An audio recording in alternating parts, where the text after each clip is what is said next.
Welcome to Ghosts of the Past, where we delve into the darkest corners of history and uncover the mysteries that still haunt us today. I'm your host, David Harris, and tonight we journey to a sunlit beach on a summer's day in Australia, a day that would end in one of the most chilling and perplexing disappearances in modern history. Picture the scene. It's January 26, 1966, Australia Day. The bustling shores of Glenelg Beach in Adelaide are alive with families enjoying the warm sunshine, children playing in the surf, and the laughter of carefree summer days. Among the throng are three siblings, Jane, Arna, and Grant Beaumont. Aged 9, 7, and 4, they are the epitome of innocence and joy, excited for a day of fun by the sea. But as the afternoon shadows lengthen and the beach begins to empty, an unsettling silence descends. The Beaumont children are nowhere to be found. What was supposed to be a day of simple pleasures turns into a nightmare of unanswered questions and unimaginable grief. In the days, weeks, and years that follow, the search for Jane, Arna, and Grant reveals a story steeped in mystery and shadow. The case becomes an obsession for detectives and psychics alike, drawing in theories of abduction, dark deeds, and even whispers of the paranormal. Sightings of a mysterious man, eerie psychic visions, and the overwhelming sense that something otherworldly may be at play keep the world on edge. Join me as we unravel the tale of the Beaumont children, a story where reality and the supernatural intertwine, and where the line between the known and the unknown blurs into a chilling ambiguity. This is a tale that haunts the heart and mind, a true horror story that remains unresolved, casting a long, dark shadow over the sunny beaches of Glenelg. Stay with us as we explore the disappearance of the Beaumont children, a case that, to this day, leaves us with fear, apprehension, and an eerie sense of unfinished business.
A day at the beach. Our story begins with the Beaumont family, a picture of 1960s suburban bliss in Adelaide, Australia. Jim and Nancy Beaumont, doting parents, and their three beautiful children, Jane, aged 9, Arna, 7, and Grant, just 4 years old. The Beaumonts lived an ordinary, happy life, filled with the typical joys and challenges of raising young children. Their days were marked by the routine of school, work, and play, an unremarkable yet cherished existence.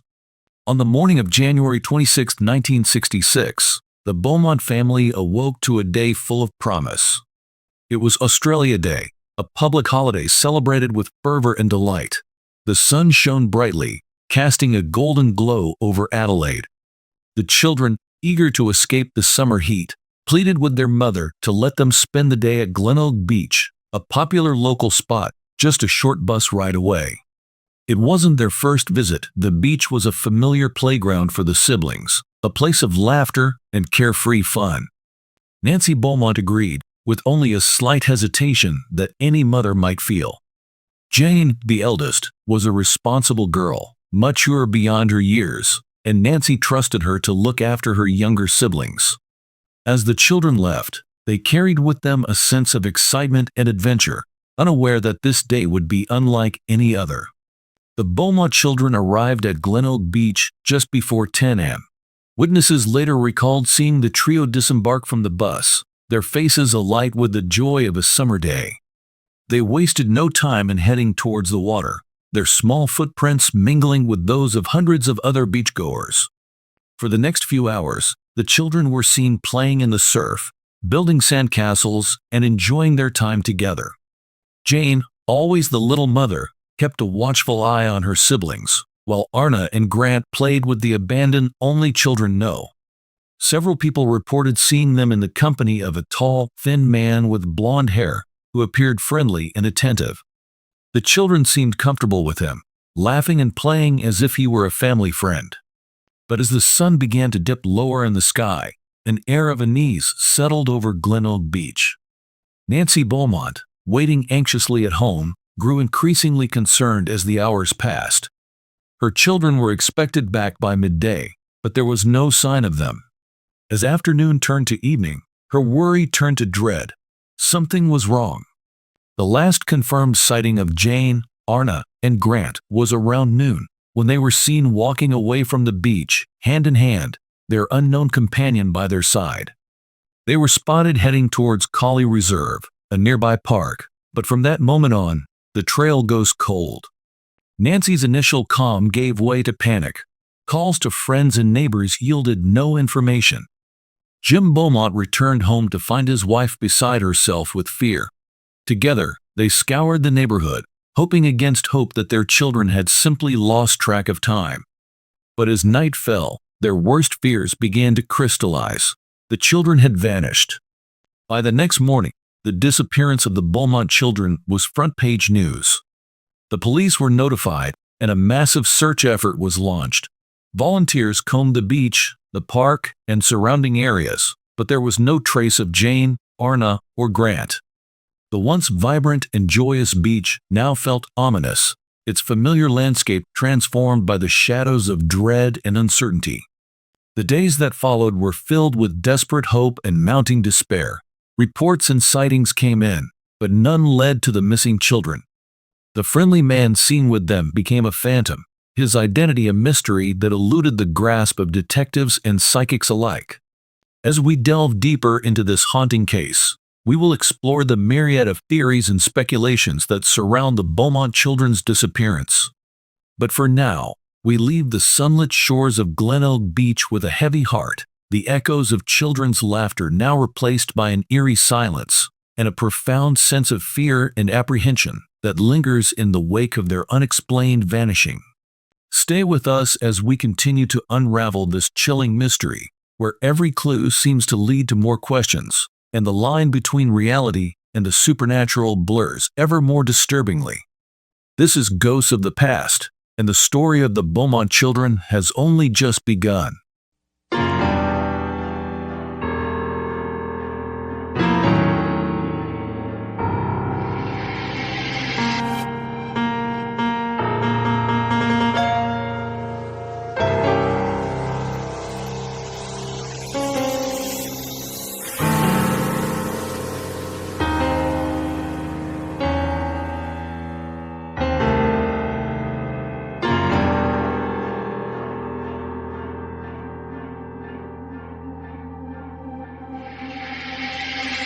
The immediate aftermath. The night of January 26, 1966, was a night of restless dread for Jim and Nancy Beaumont. Their children had vanished without a trace, and their home, once filled with laughter and play, now echoed with the silence of the unknown. As the hours ticked by, the anxiety that gripped their hearts transformed into a chilling certainty that something terrible had happened. At dawn, Jim Beaumont went to the Glenelg police station to report his children missing. The police responded swiftly, aware that time was of the essence in such cases. Officers began canvassing the area, speaking with anyone who might have seen the children. Flyers with the Beaumont children's photographs were distributed, and a search party was quickly organized. Volunteers from the local community poured in, driven by a mix of compassion and a shared sense of fear. The initial search efforts were intense and thorough. Teams combed the beach, the surrounding parks, and nearby neighborhoods. They checked every nook and cranny, every possible hiding spot, hoping to find some trace of Jane, Arna, and Grant. Divers searched the waters off Glenelg Beach, while helicopters scanned from above. Despite their exhaustive efforts, no clues emerged. As word of the disappearance spread, the public and media reaction was swift and overwhelming. Newspapers splashed the faces of the Beaumont children across their front pages, under headlines that screamed of tragedy and mystery. Radio and television broadcasts covered the story extensively, turning it into a national concern.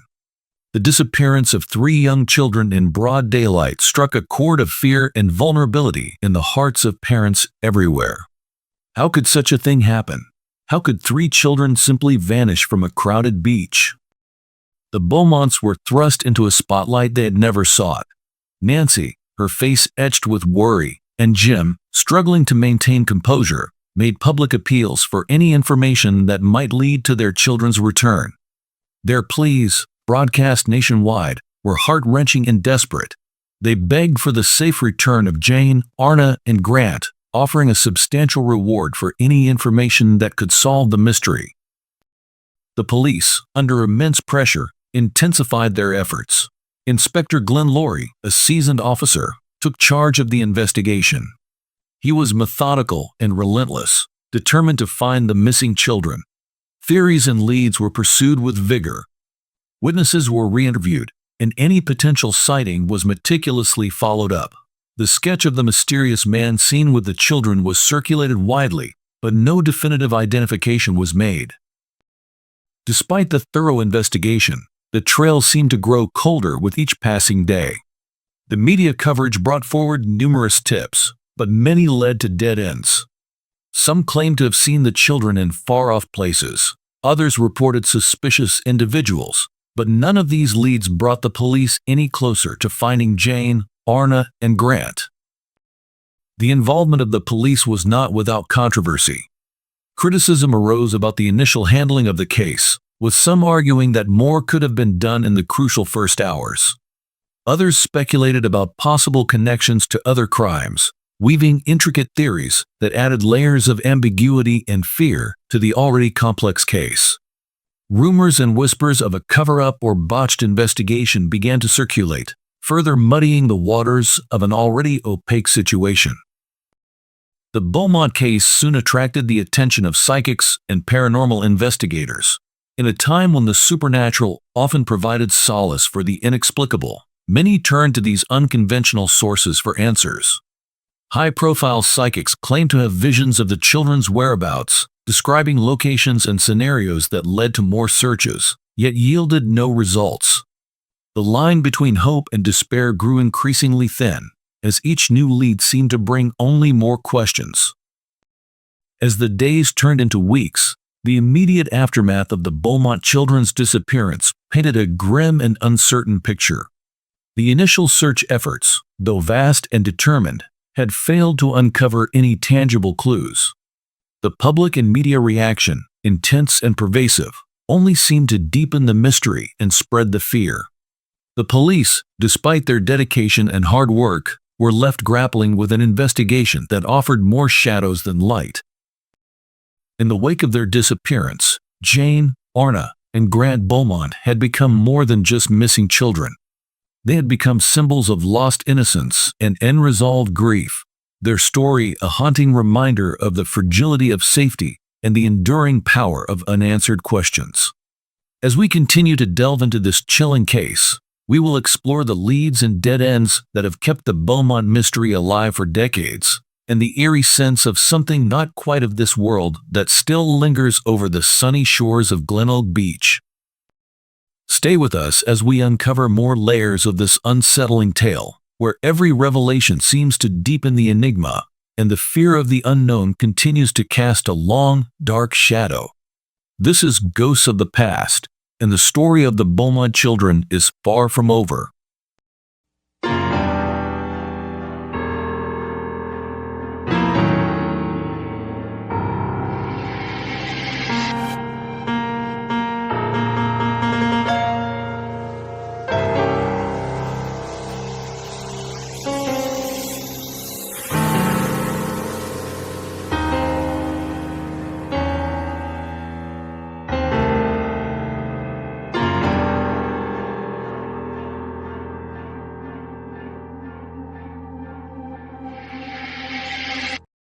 Leads and dead ends.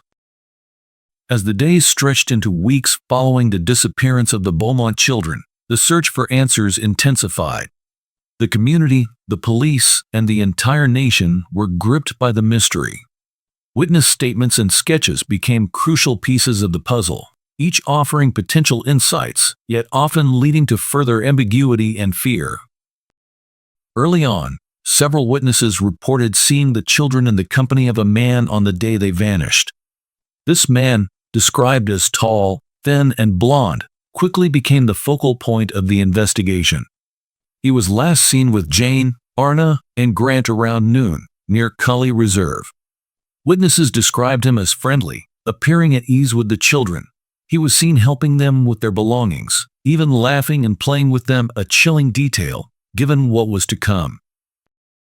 The police worked tirelessly to create a composite sketch of this mystery man based on witness descriptions. The resulting image was circulated widely, plastered on the front pages of newspapers, and displayed on television screens across the country. The sketch depicted a man in his mid-30s, with sun-bleached hair, a lean build, and an air of casual confidence. Despite the widespread distribution of the sketch, identifying the man proved elusive. Tips poured in, but none led to a concrete suspect. Each lead was a glimmer of hope that ultimately fizzled into disappointment. Among the witness statements, a few stood out for their detail and consistency. One witness recalled seeing the man watching the children intently as they played in the water, his demeanor shifting from casual observer to something more unsettling. Another witness saw the man with the children near a change room, describing how he seemed to be guiding them, almost shepherding them, with an unsettling familiarity. These accounts painted a picture of a man who was not merely a passerby, but someone with a clear, albeit unknown, intent. The mystery man's actions and demeanor raised chilling questions. Was he a predator who had meticulously planned this abduction? Was he someone the children knew, explaining their apparent comfort with him? Or was he an opportunistic stranger who had somehow gained their trust? The uncertainty surrounding his identity and motives only deepened the fear and apprehension that gripped the investigation. As the search for the mystery man continued, the police began to explore possible suspects. The first was a known sex offender who lived near Glenelg Beach. He bore a striking resemblance to the composite sketch, and his criminal history made him a person of significant interest. However, after intense scrutiny and investigation, he was eventually ruled out due to a solid alibi. Another suspect emerged in the form of a drifter who had been seen in the area around the time of the disappearance. This man, too, matched the description provided by witnesses.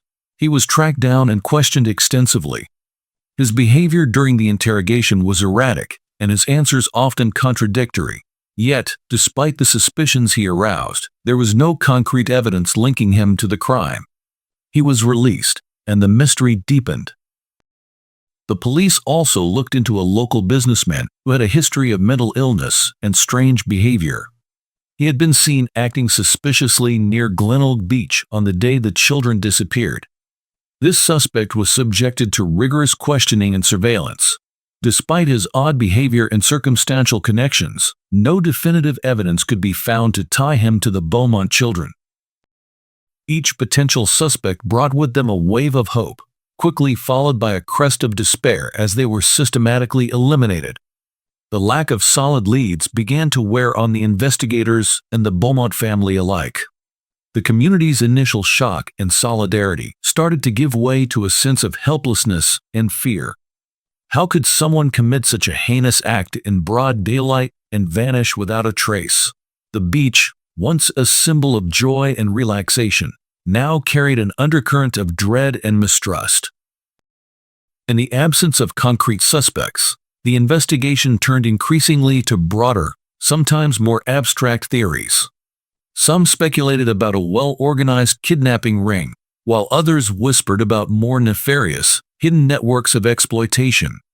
Every theory, no matter how outlandish, was considered, for in the face of such a baffling mystery, no stone could be left unturned. Yet, despite all efforts, the identity of the mystery man remained an enigma, a ghostly figure lurking in the shadows of the Beaumont children's disappearance. Each new piece of information seemed only to add to the confusion, creating a tapestry of fear and uncertainty that continues to haunt the collective memory of Australia. As we continue our exploration of this chilling case, we will delve into the role of psychic phenomena and the media frenzy that kept the Beaumont children in the public eye.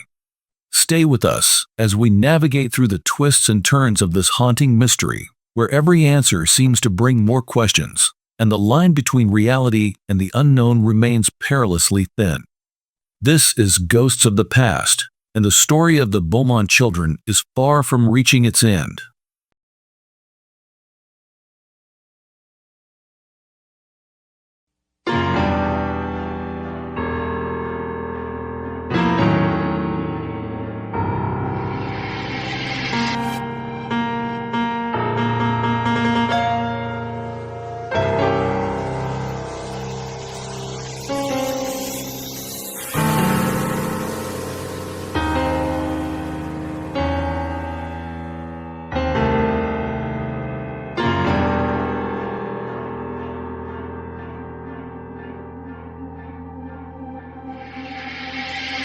The role of psychic phenomena. In the wake of the Beaumont children's disappearance, as traditional investigative methods yielded no tangible results, a sense of desperation began to permeate the case. The community, gripped by fear and uncertainty, turned to less conventional means in the hope of finding answers.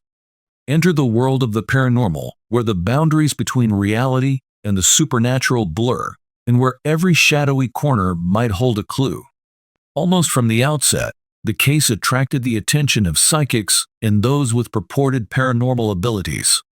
Their involvement brought a mix of hope and skepticism, as families and investigators alike grappled with the limits of conventional police work. In the mysterious vanishing of Jane, Arna, and Grant Beaumont, the paranormal provided a tantalizing possibility that there were unseen forces at play. One of the first psychics to become involved was Gerard Croizet, a Dutch clairvoyant with a reputation for assisting in criminal cases. Croizet claimed to have visions of the children's whereabouts and described specific locations where they might be found. In one of his most detailed visions, he saw the children in a warehouse, locked away, frightened but alive. His descriptions were so vivid that the authorities felt compelled to investigate. The search of the warehouse, however, revealed nothing. Croizet's involvement, though high profile, ultimately led to another dead end. Another notable psychic, Peter Herkos, an internationally known figure, also offered his services. Herkos claimed that he could see the events of that fateful day, as if watching a movie reel in his mind. He described the children being lured by a man, taken to a house, and then driven away to an undisclosed location. Herkos's detailed accounts provided a chilling narrative, but like Croizet before him, his visions led to no concrete evidence or breakthroughs. The involvement of these psychics generated a significant amount of media attention. Newspapers and television programs reported on their findings, often sensationalizing the supernatural aspects of the case. Public interest in the psychic investigations was immense, fueled by a mixture of hope, curiosity, and fear.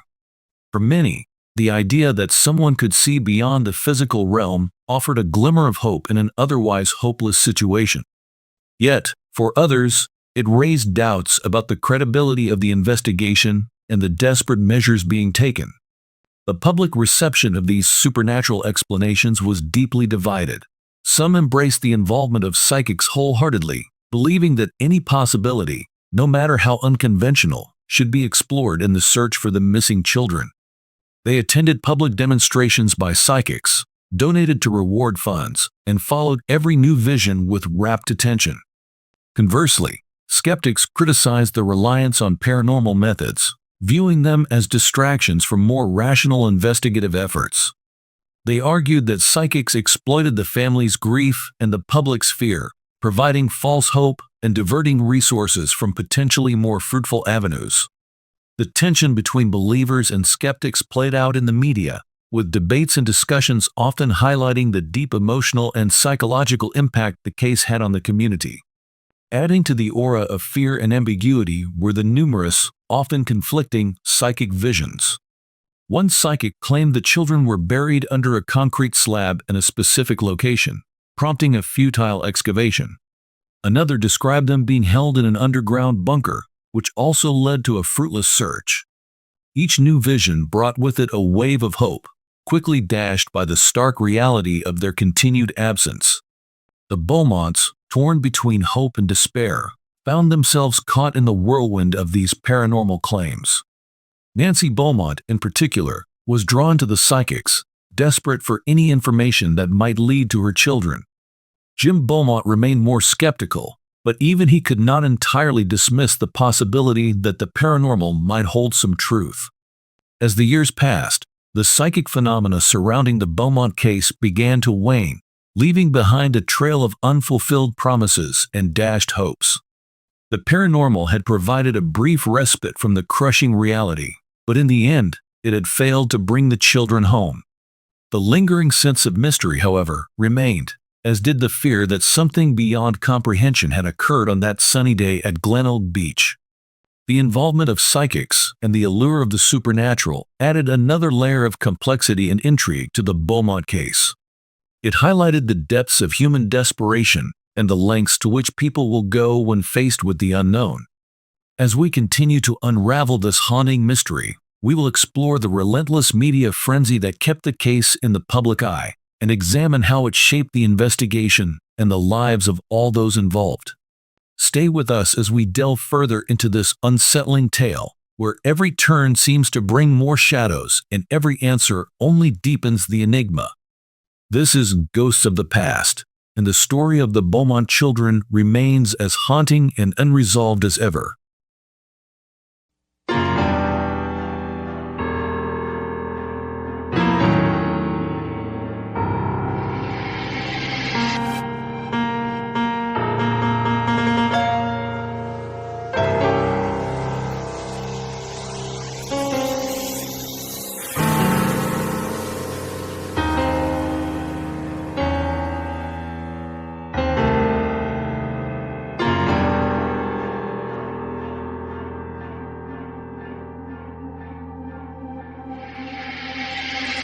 Media frenzy. The disappearance of the Beaumont children on January 26, 1966, not only gripped the local community, but soon captured the attention of the entire nation. The role of the media in this case cannot be understated.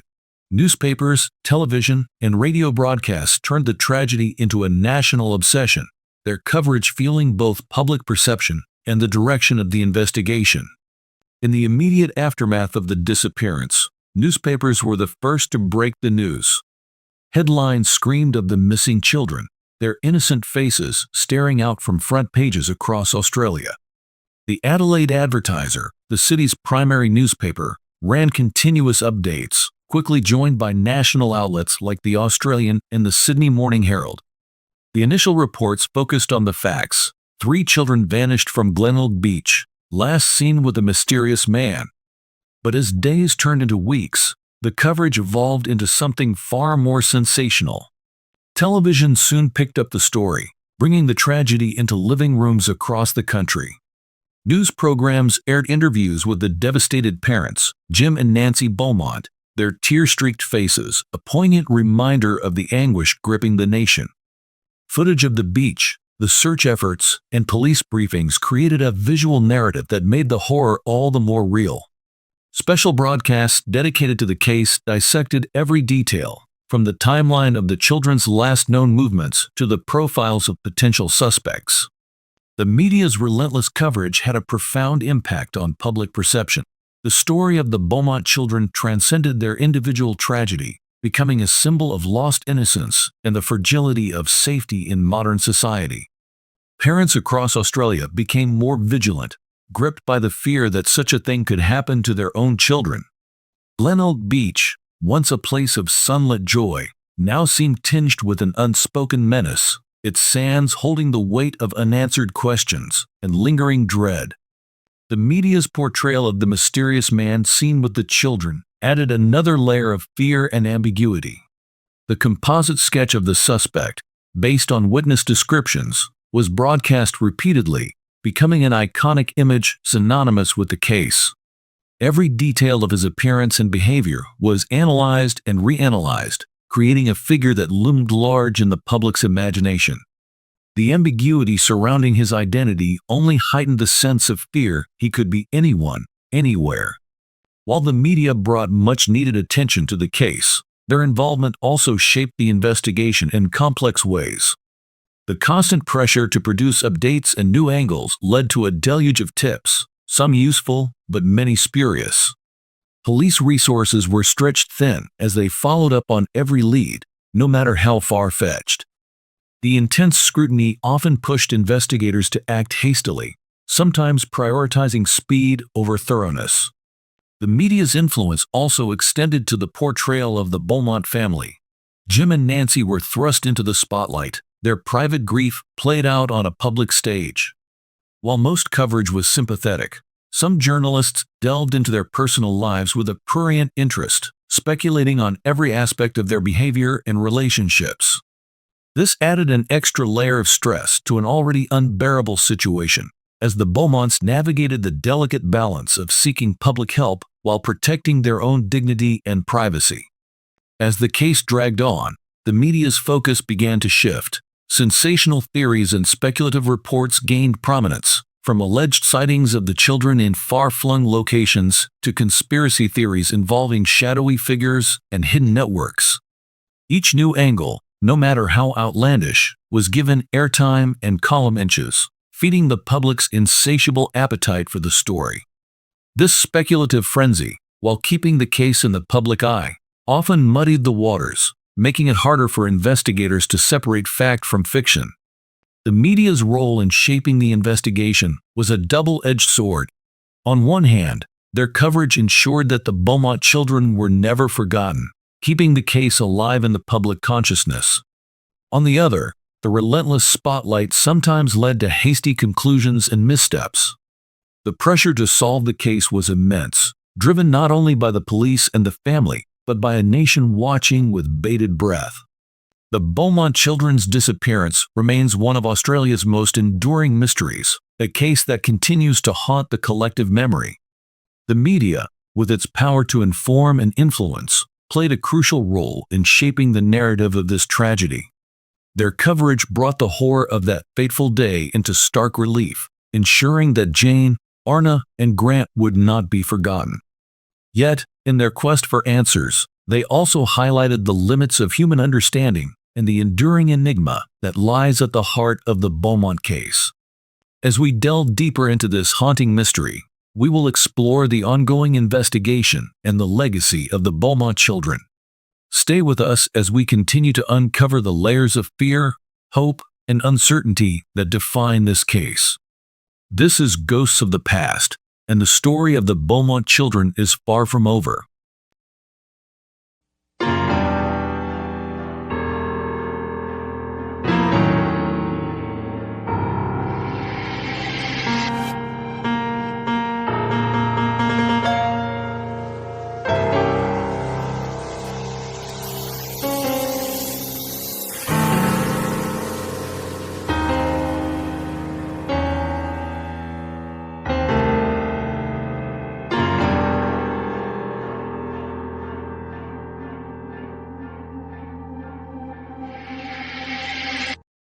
Kidnapping hypotheses. As the search for the Beaumont children dragged on without resolution, investigators began to explore various kidnapping hypotheses. These theories attempted to make sense of how 3 children could disappear in broad daylight from a crowded beach and remain unseen and unfound for decades. Each hypothesis brought with it its own set of suspects and motives, and each contributed to the haunting ambiguity that still surrounds the case. One of the earliest and most persistent hypotheses was that the children had been taken by a lone predator. The sketch of the mystery man seen with the children lent credence to this theory. Witnesses described a man who appeared confident and comfortable with the children, suggesting that he might have gained their trust. Some speculated that he was a seasoned predator, someone who had carefully selected his victims and planned the abduction meticulously. The possible motives behind such a kidnapping were chilling. Experts in criminal behavior posited that the abductor could have been driven by a perverse desire for control or gratification. In this scenario, the children might have been taken for sexual exploitation, a horrifying thought that added to the parent anguish and the public's fear. Despite extensive investigations into known sex offenders and predators, no concrete evidence linking any individual to the abduction ever surfaced. Another hypothesis suggested that the children might have been kidnapped by someone they knew. This theory arose from the apparent ease with which the children interacted with the mystery man. If they had recognized him, it would explain their lack of resistance and the calm demeanor observed by witnesses. This led to a painstaking review of the Beaumont's acquaintances and family friends, but again, no solid leads emerged. A more complex and disturbing theory proposed that the children had been taken by an organized ring involved in child trafficking. This theory gained traction due to the systematic nature of the abduction and the fact that the children seemed to vanish without a trace. Investigators considered the possibility that the children had been smuggled out of the country, their identities erased or altered to facilitate their exploitation. However, despite international cooperation and numerous investigations, no evidence was found to support this theory. One of the most compelling suspects in the case was Bevan Spencer von Einem, a convicted child murderer with a history of sexual offenses against minors. Von Einem's known modus operandi and his presence in Adelaide at the time of the Beaumont children's disappearance made him a person of significant interest. He was known to have abducted and murdered another child, Richard Kelvin, in a manner that bore some similarities to the Beaumont case. However, despite extensive investigation and von Einem's own cryptic statements, no direct evidence could link him to the Beaumont children. Another chilling suspect was Arthur Stanley Brown, a handyman from Queensland with a dark past. Brown was charged with the murders of two sisters in 1970, a case with eerie parallels to the Beaumont disappearance. Witnesses came forward claiming that Brown had been in Adelaide around the time the Beaumont children vanished. His physical resemblance to the composite sketch of the mystery man further fueled suspicions. However, Brown's trial ended inconclusively, and he died without ever being definitively linked to the Beaumont case. In the absence of definitive evidence, several other theories emerged, each more speculative than the last. Some suggested that the children might have drowned and their bodies never recovered, though this seemed unlikely given the thorough search efforts. Others posited that they might have been taken by a deranged individual acting on a delusional impulse, a theory difficult to prove or disprove. Among the more controversial theories was the involvement of a high-profile local businessman who was rumored to have a secret life and connections to illegal activities. Although this theory captured the public's imagination, it remained largely speculative, with no substantial evidence to back it up. Despite the numerous theories and suspects, the investigation into the Beaumont children's disappearance faced a frustrating lack of concrete evidence. Each lead seemed to dissolve into a mist of ambiguity, leaving behind more questions than answers. The motives behind the abduction, whether rooted in personal perversion, calculated exploitation, or something even darker, remained elusive. The haunting reality of the Beaumont case lies in its enduring mystery. The lack of closure has kept the story alive in the public consciousness, a chilling reminder of the vulnerability and unpredictability of life. The numerous hypotheses, while offering potential explanations, ultimately underscore the profound uncertainty that defines this case. As we continue our exploration of this unsettling mystery, we will delve into the ongoing impact on the Beaumont family and the broader community. The legacy of this case, marked by its fear, hope, and unanswered questions, continues to cast a long shadow. Stay with us as we navigate through the layers of this enduring enigma, where each new theory adds to the complexity and each answer remains just out of reach. This is Ghosts of the Past, and the story of the Beaumont children is far from over.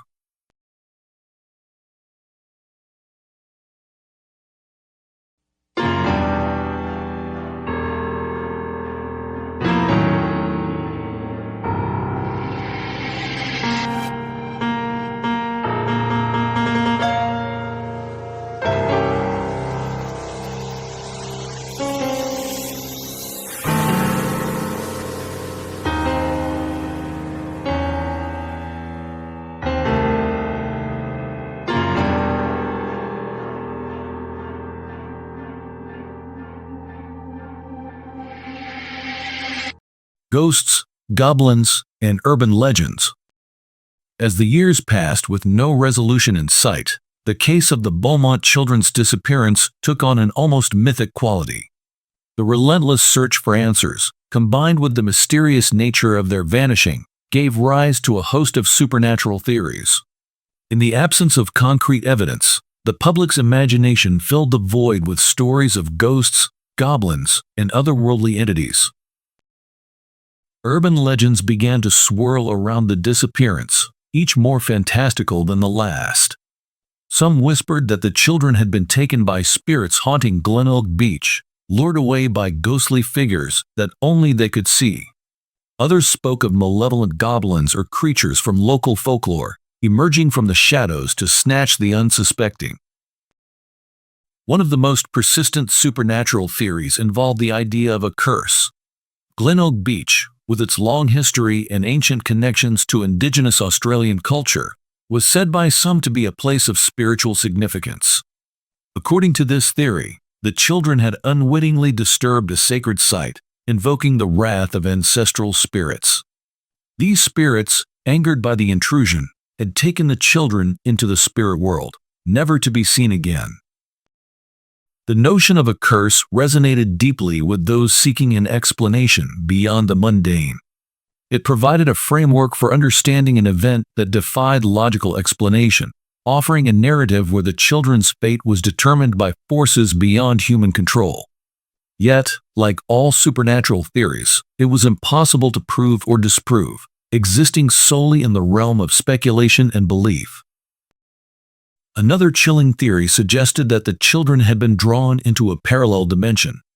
This idea, popularized by science fiction and paranormal literature, posited that certain locations served as gateways between our world and others.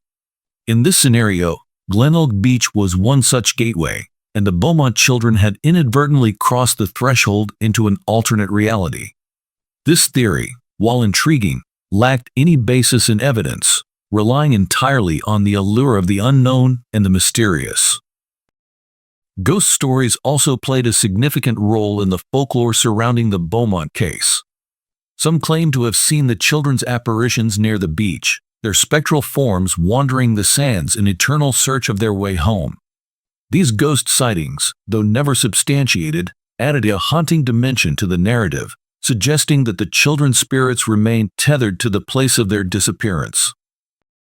Despite the proliferation of supernatural theories, the evidence supporting these claims was, unsurprisingly, non-existent. No physical traces of the children ever surfaced, and the purported ghost sightings were often dismissed as products of overactive imaginations or wishful thinking. The police and professional investigators, while not entirely discounting the influence of public folklore, focused their efforts on more tangible leads. The lack of evidence for supernatural involvement did little to dampen public fascination. The human mind, confronted with an unfathomable mystery, often turns to the supernatural as a means of making sense of the inexplicable. The idea that otherworldly forces might be at play offered a strange comfort, a way to frame the tragedy within a narrative that, while terrifying, provided a sense of order and meaning. The enduring power of these supernatural theories lies in their ability to capture the imagination. They speak to a deep-seated need to understand the world beyond the visible and the known. In the case of the Beaumont children, the supernatural provided a lens through which the public could grapple with the profound horror and mystery of their disappearance. As we continue to explore this haunting case, it's essential to recognize the impact of these urban legends and supernatural theories. They are a testament to the human need for answers, for stories that make sense of chaos and loss. Yet, in their ambiguity and lack of evidence, they also highlight the enduring enigma at the heart of the Beaumont children's disappearance.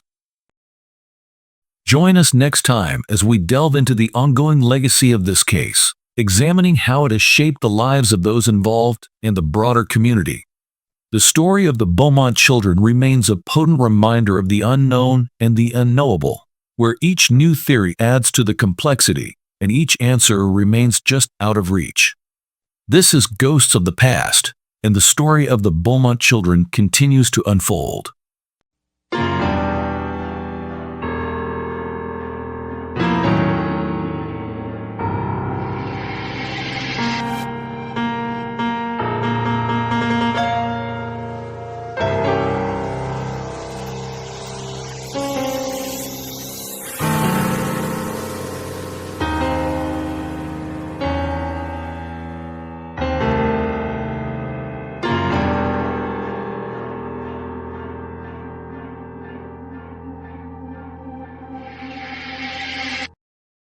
Echoes through time. The disappearance of the Beaumont children on January 26, 1966, left an indelible mark not only on their family, but on Australian society as a whole. The chilling nature of their vanishing, combined with the absence of concrete answers, prompted significant changes in law enforcement practices and had a profound, lasting impact on how missing persons cases are handled. The reverberations of this tragic event continue to shape policies and societal attitudes even decades later. In the wake of the Beaumont case, law enforcement agencies across Australia were forced to confront the limitations of their existing procedures. The realization that 3 children could vanish without a trace underlined the need for more robust and coordinated investigative strategies. One of the most significant changes was the establishment of a centralized database for missing persons, enabling police forces across the country to share information and collaborate more effectively. This development marked a crucial step forward in the fight against child abductions and disappearances. The case also highlighted the importance of rapid response and public involvement. In the critical hours following the Beaumont children's disappearance, delays and miscommunications had hampered search efforts. Learning from these mistakes, law enforcement agencies implemented protocols to ensure immediate action in similar situations. The use of media to broadcast urgent appeals for information became standard practice, recognizing the crucial role that public awareness could play in solving such cases. The Beaumont case spurred advancements in forensic techniques as well. Although forensic science was still in its infancy at the time, the need for more sophisticated methods of evidence collection and analysis became increasingly clear. Over the ensuing years, technological advancements, such as DNA profiling and enhanced fingerprint analysis, have revolutionized the field, providing investigators with powerful tools to solve even the most perplexing cases. Beyond law enforcement, the disappearance of the Beaumont children had a profound effect on Australian society. The case shattered the collective sense of security, transforming the way people viewed public spaces and interacted with strangers. Parents became more vigilant, and the freedom that children once enjoyed was curtailed by an undercurrent of fear and caution. The beaches and parks that had once symbolized carefree childhood now carried an aura of vigilance and anxiety. This shift in societal attitudes extended to broader cultural changes. The concept of stranger danger gained prominence, becoming a staple of childhood education. Schools and community organizations implemented programs to teach children how to recognize and respond to potential threats, equipping them with the knowledge to protect themselves in an increasingly uncertain world. The Beaumont case, with its haunting ambiguity, served as a stark reminder of the dangers lurking just beneath the surface of everyday life. The long-term influence of the Beaumont case on missing persons investigations cannot be overstated. It underscored the need for dedicated units within police forces to handle these complex and emotionally charged cases. In response, many jurisdictions established specialized missing persons squads, staffed by officers trained to deal with the unique challenges of locating missing individuals. These units brought a level of expertise and focus that had previously been lacking, improving the chances of finding those who had disappeared. The case also prompted legislative changes aimed at better protecting children. Laws were enacted to tighten restrictions on convicted sex offenders, improve child welfare services, and enhance penalties for crimes against children. These legal reforms reflected a societal commitment to ensuring that no family would have to endure the anguish that the Beaumonts had faced. As we reflect on the lasting legacy of the Beaumont case, it is clear that its impact extends far beyond the immediate tragedy. It has shaped the way law enforcement approaches missing persons cases, driven advancements in forensic science, and influenced societal attitudes toward child safety. The haunting mystery of Jane, Arna, and Grant Beaumont continues to resonate, a poignant reminder of the fragility of innocence and the enduring quest for answers. As we draw closer to the conclusion of our exploration, we will delve into the ongoing efforts to solve this case and the enduring hope that one day the truth will emerge. The story of the Beaumont children is a testament to the resilience of the human spirit and the unyielding pursuit of justice. Stay with us as we continue to uncover the layers of this enduring enigma, where each new discovery adds to the complexity and each unanswered question deepens the mystery. This is Ghosts of the Past, and the story of the Beaumont children remains etched in the collective memory of a nation.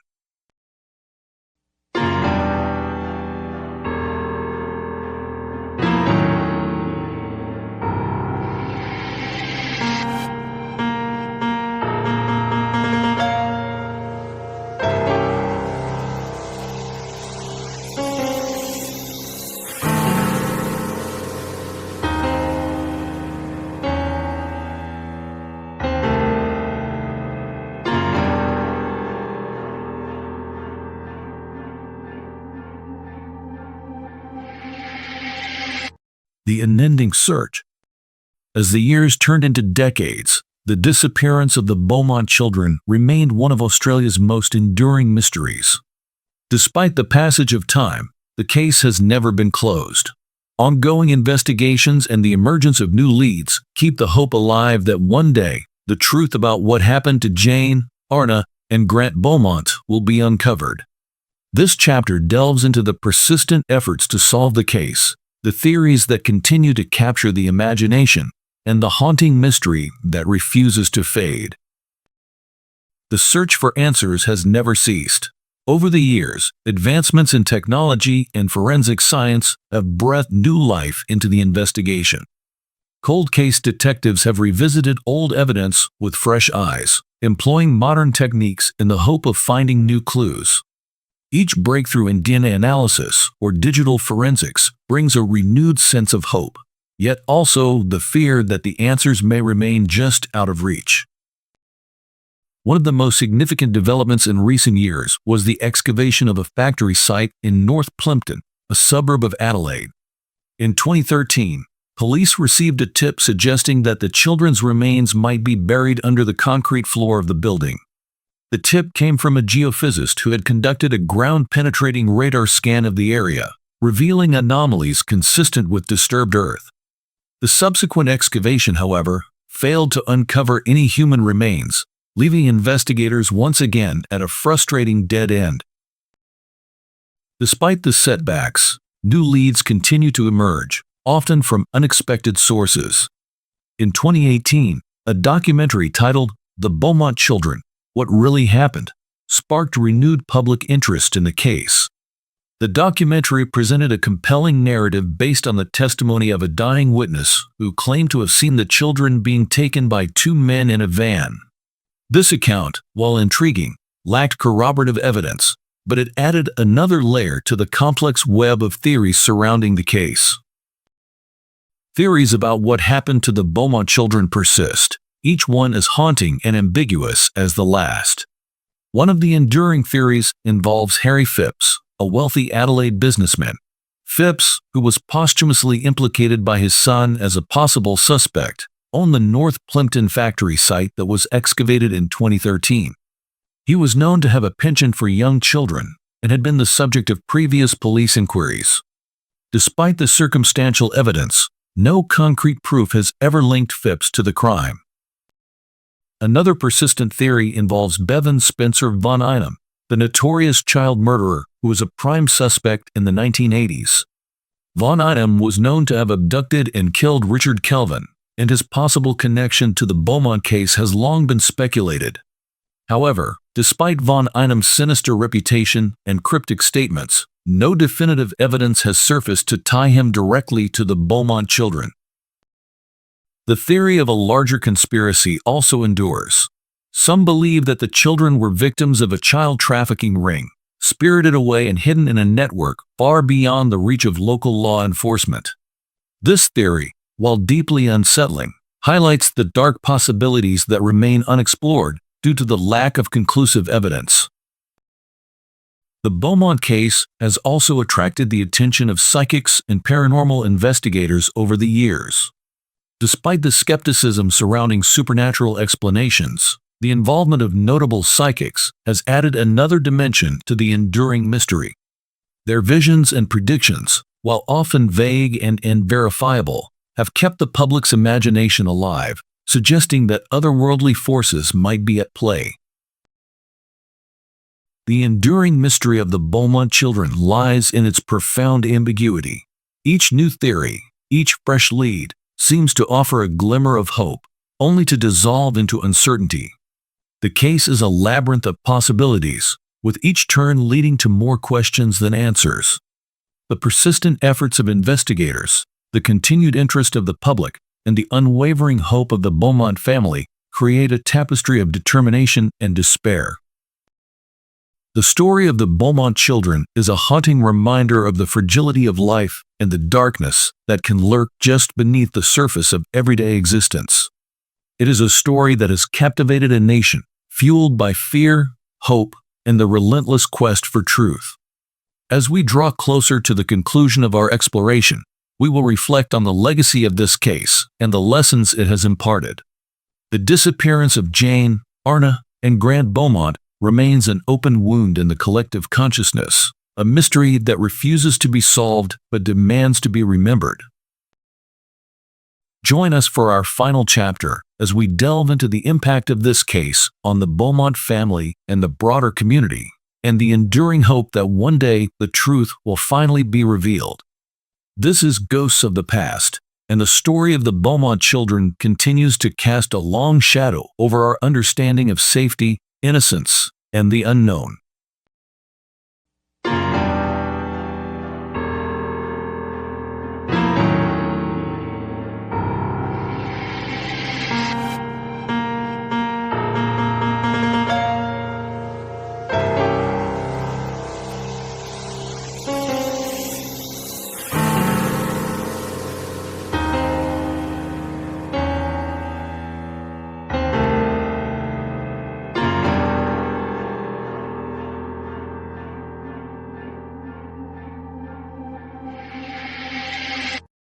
Shadows of loss.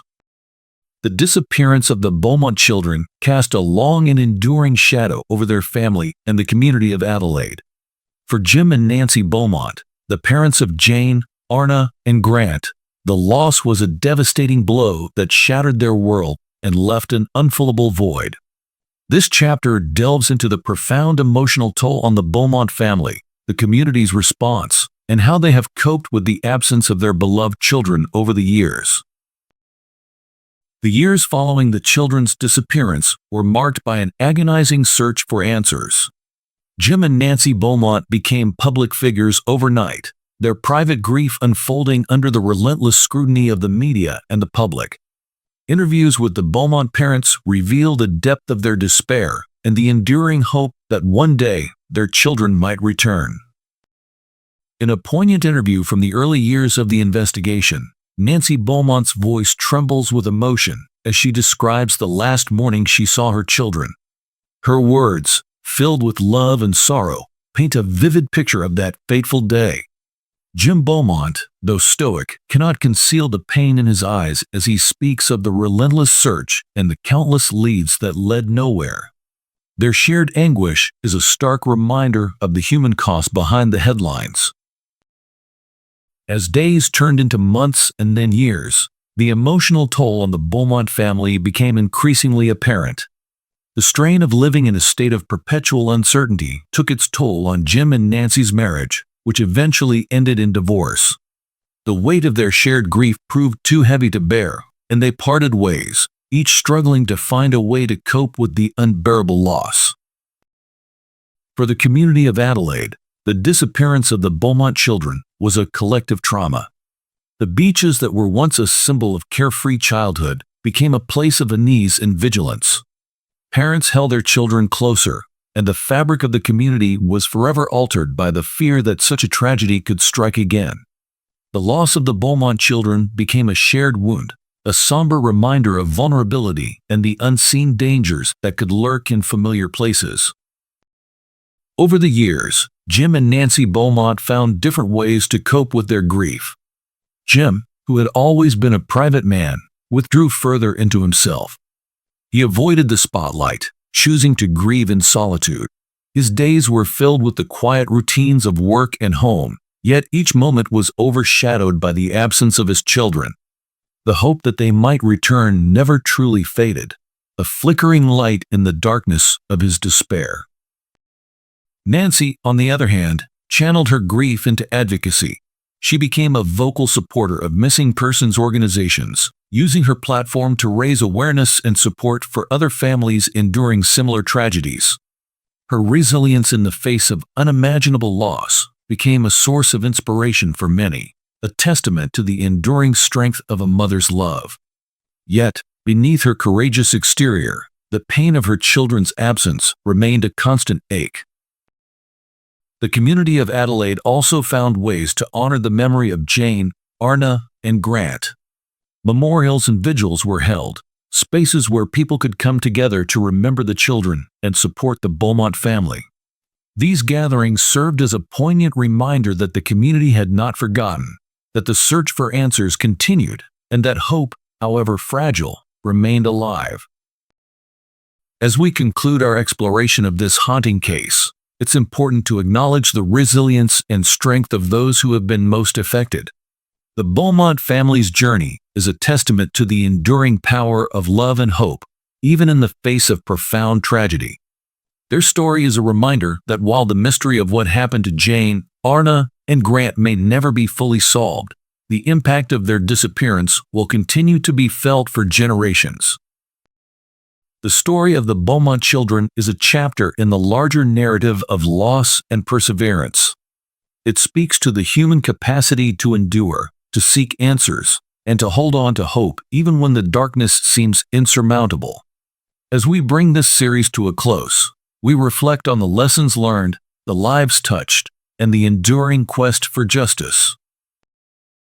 This is Ghosts of the Past, and the story of the Beaumont children will forever be etched in the annals of Australian history. Their legacy is one of love, loss, and the unyielding search for the truth. As we bid farewell to this haunting tale, we remember Jane, Arna, and Grant, and the light they brought into the world, a light that, despite the darkness, will never be extinguished.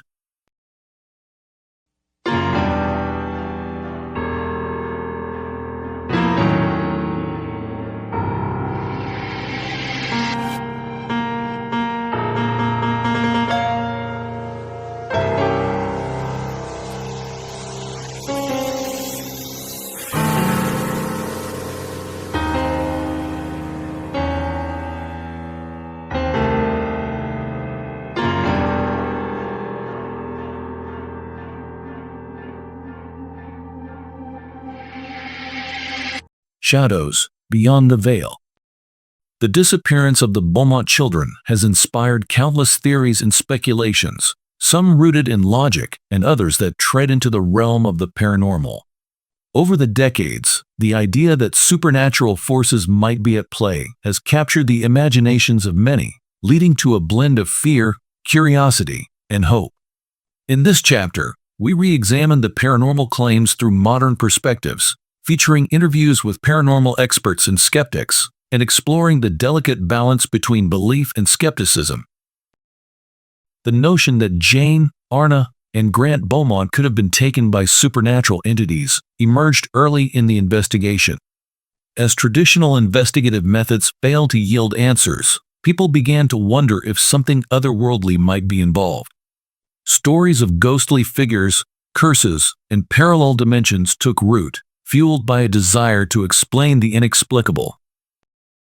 To understand these paranormal claims, we turn to Dr. Eleanor Wren, a leading expert in paranormal phenomena. Dr. Wren has spent decades studying cases of unexplained disappearances, and believes that the Beaumont case fits a pattern she has seen before. Dr. Wren. When we look at cases like the Beaumont children, we see a convergence of factors that often lead to paranormal explanations. The sudden, untraceable disappearance, the lack of physical evidence, and the emotional charge surrounding the case create fertile ground for supernatural theories. People want answers, and when none are forthcoming, they turn to the paranormal for solace and understanding. Dr. Wren points to similar cases worldwide where children have vanished without a trace, only to be linked to ghost stories and local legends. She explains that these theories, while often lacking empirical evidence, serve a psychological purpose. They provide a narrative that, though terrifying, offers a semblance of closure. However, not everyone is convinced by the paranormal angle. Skeptics like Dr. Michael Hayes, a professor of psychology and a noted debunker of supernatural claims, offer a different perspective. Dr. Hayes. The human mind is wired to find patterns and explanations, especially in the face of tragedy. Paranormal theories arise from a need to impose meaning on chaos. In the case of the Beaumont children, these theories are amplified by the public's emotional investment in the story. It's a form of cognitive bias. Our brains prefer an unsettling explanation over none at all. Dr. Hayes acknowledges the allure of paranormal theories, but emphasizes the importance of evidence-based investigation. He points out that many supposed ghost sightings or supernatural encounters can be attributed to psychological phenomena, such as pareidolia or collective memory distortions. Despite the skepticism, paranormal claims continue to hold sway. We speak with Lydia Ashcroft, a medium who has conducted several seances in an attempt to contact the spirits of the Beaumont children. Lydia describes her experiences and the messages she claims to have received. Lydia Ashcroft. During my seances, I felt a strong presence, 3 young spirits reaching out. They seemed lost, caught between worlds. While I can't provide physical proof, the emotional resonance of these sessions has convinced me that the children are still seeking peace. Lydia's accounts, while moving, highlight the tension between belief and skepticism. Her experiences are deeply personal and subjective, yet they offer comfort to those desperate for answers. The balance between belief and skepticism is a delicate one. Paranormal experts argue that while empirical evidence is crucial, we should not dismiss the human experiences and emotional truths that drive these beliefs. Skeptics, on the other hand, caution against allowing emotional narratives to overshadow the pursuit of factual truth. The Beaumont case, with its layers of mystery and emotion, serves as a microcosm of this broader debate. It reminds us that in the absence of definitive answers, our interpretations are colored by our fears, hopes, and the need to make sense of the unknown. As we re-examine the paranormal claims surrounding the Beaumont children, we see a tapestry woven from both fear and faith.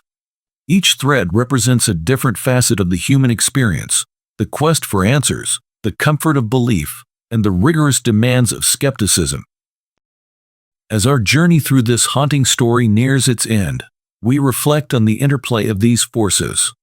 The enduring mystery of the Beaumont children is a testament to the complexities of the human psyche and the lengths to which we will go to find meaning in the face of the unexplainable. In our final chapter, we will consider the legacy of this case, the impact it has had on those who continue to search for answers, and the ways in which it has shaped our understanding of the balance between fact and belief. This is Ghosts of the Past, and the story of the Beaumont children, caught between shadows and light, remains a powerful testament to the mysteries that lie beyond the veil of our understanding.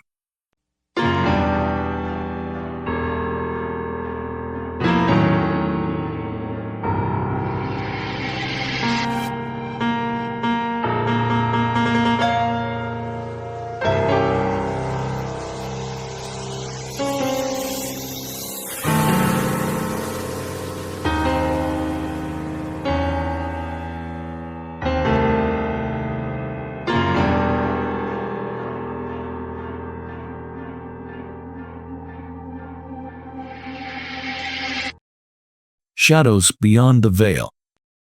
The disappearance of the Beaumont children has inspired countless theories and speculations, some rooted in logic and others that tread into the realm of the paranormal. Over the decades, the idea that supernatural forces might be at play has captured the imaginations of many, leading to a blend of fear, curiosity, and hope. In this chapter, we re-examine the paranormal claims through modern perspectives, featuring interviews with paranormal experts and skeptics, and exploring the delicate balance between belief and skepticism.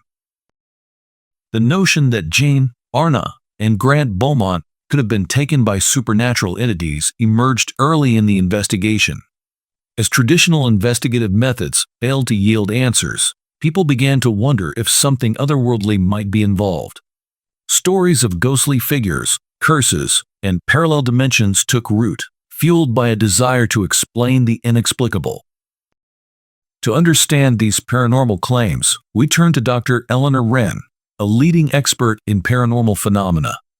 Dr. Wren has spent decades studying cases of unexplained disappearances and believes that the Beaumont case fits a pattern she has seen before.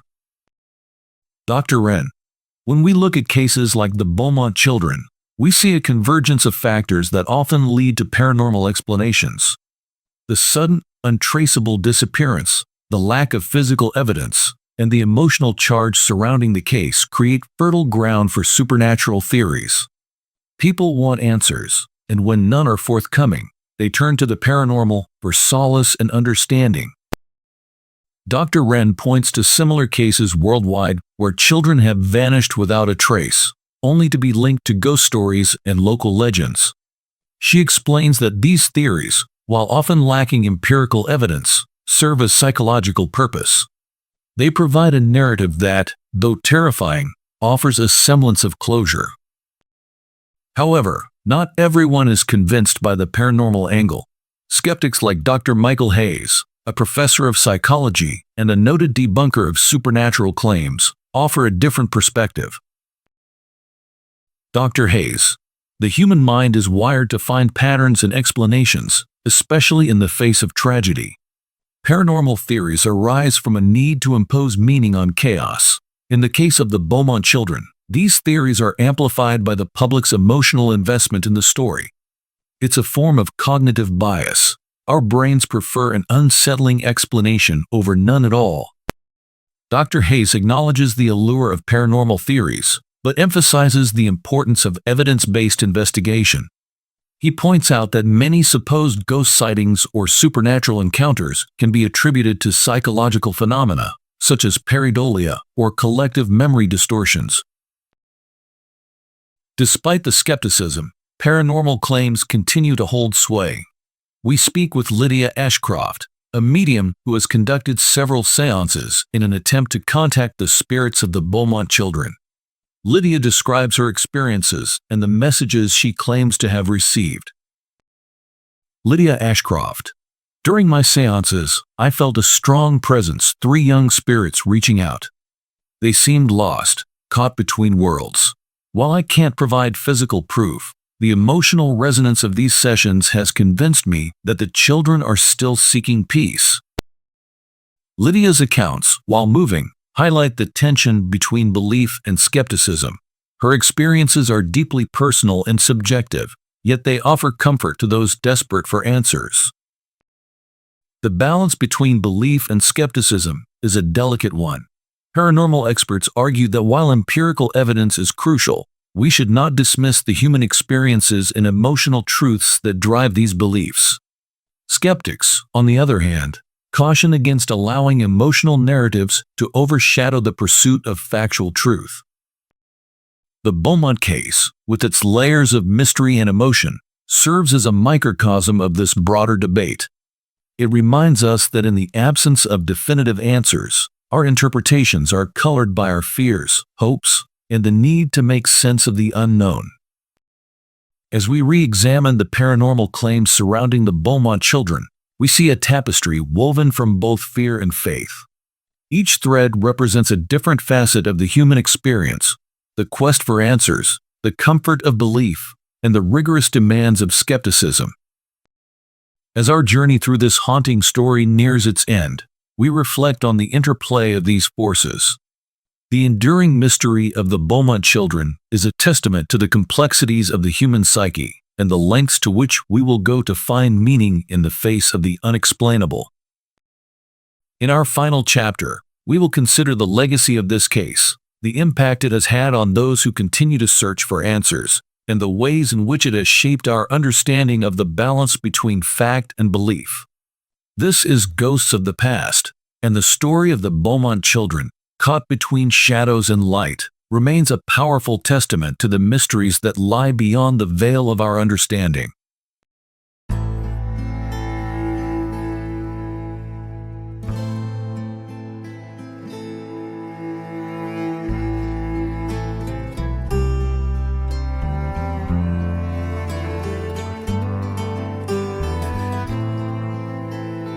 The disappearance of Jane, Arna, and Grant Beaumont stands as one of the most perplexing and haunting mysteries in Australian history.